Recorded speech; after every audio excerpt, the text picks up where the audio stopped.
So my testimony is, okay, I have it written down so I wouldn't forget anything.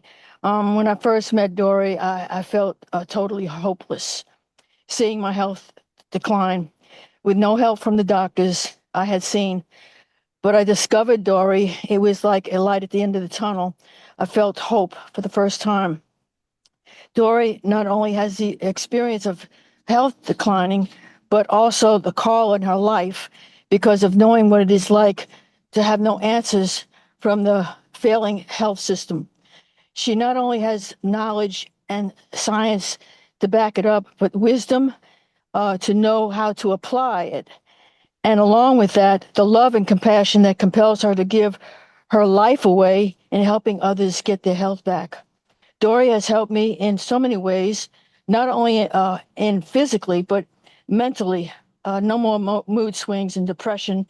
My digestion has improved. Um, my glucose levels have come down, but not where they should be because I've been having pain in the back of my knee with the Baker's cyst. So I know that will elevate it. I am not where I want to be, but not where I will stay.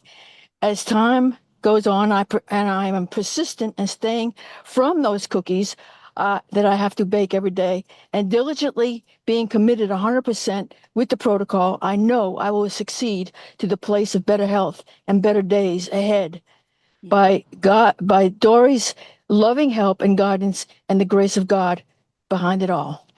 Thank you.